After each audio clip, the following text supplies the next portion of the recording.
NFL teams are constantly hunting for the next generational quarterback to lead their franchise, and this year, many think that USC's Caleb Williams will be that guy.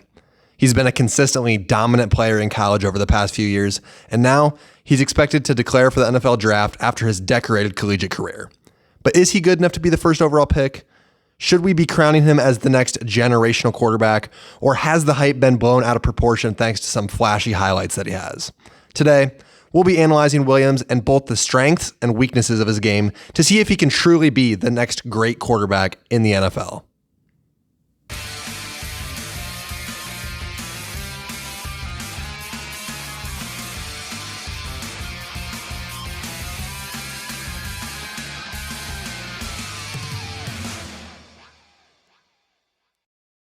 Without watching even a second of film, it's not hard to know that Williams is very good at football.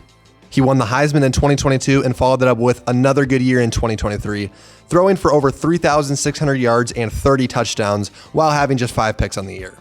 Some would consider this year a disappointment and say that he wasn't as good as expected, but that high standard just speaks to how good he's been throughout his young career. Now we'll dive into the tape to see what exactly makes him so dominant and if it'll translate into the NFL.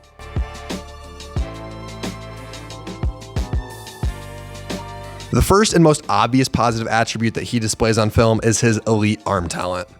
Not only can he make any throw on the field, but he makes it look easy and can deliver a throw that would be impossible for most other quarterbacks to make. He has more than enough arm strength to push the ball downfield, and he puts a lot of zip on the ball that makes it possible for him to fit passes through very tight windows. Another obvious attribute that he has is his very good athleticism and mobility. When the play breaks down and he has nowhere to go, he's more than capable of tucking the ball away and picking up some gritty yards on the ground.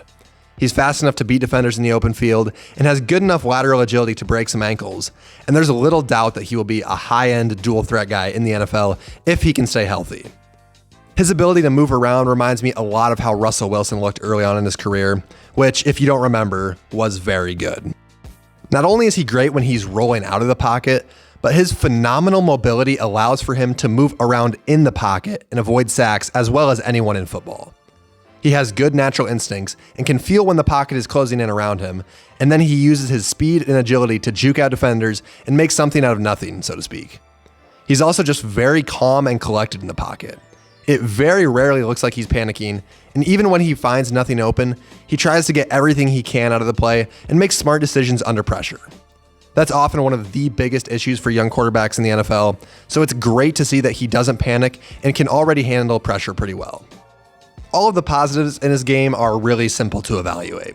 When you have a young quarterback that's mobile, can avoid a sack, has a great arm, and delivers the ball well with good accuracy, they're going to seem like a surefire elite prospect. Still, there are some negatives to Williams' game that should come to light before he gets crowned as the locked-in first overall pick for the 2024 NFL Draft.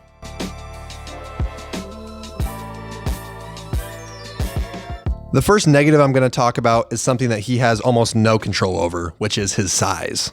He stands at 6'1" and weighs 216 pounds, and while that's not like a major red flag, it's smaller than the prototypical size for quarterbacks and gives him a slight disadvantage over the other quarterbacks in this class. For reference, he has a similar build to Jalen Hurts, which is why he's able to move so well, but it also offers some concerns for his durability and ability to take a hit in the NFL.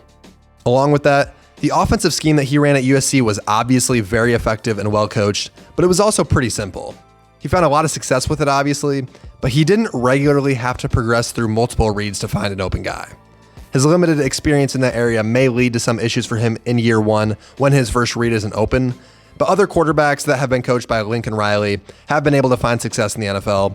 So a lot of this is going to end up depending on the team that he gets drafted into and whether or not that coaching staff can develop him and surround him with what he needs to run their scheme well.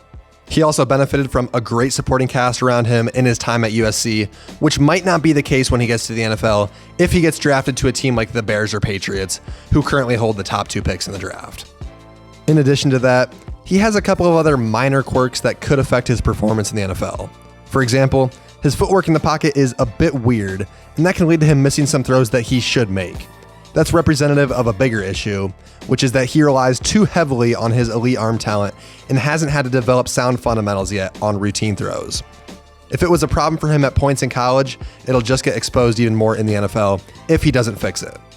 He also tends to palm the ball and hold it away from his body rather than tucking it in when he starts to scramble, and that's going to be a concern in the NFL. He's already struggled with losing a lot of fumbles in college, and that's just going to get even worse at the next level if he doesn't address it soon. I think that both of these issues should be coached out pretty easily, but they're still worth noting and could lead to him struggling with turnovers early on in his career. The last thing worth mentioning is that some consider him to be a bit of a diva or a distraction to the team. That's usually nothing more than a minor issue in draft evaluations, but when you're talking about taking somebody first overall who you want to come in and change the culture and set the tone for your team for years to come, it can be a bigger deal than you think. Now, I'm not going to offer an actual opinion about whether or not he is mature, since I have no way of actually knowing, but he has gotten some flack for crying after games, having some very, shall we say, ambitious demands for whatever team drafts him, and just bringing needless attention to the team by doing things very publicly that did not need to be done. Culture is everything in the NFL, and if coaches and scouts don't like what they hear from him during pre-draft meetings, he could legitimately fall a few spots because of it.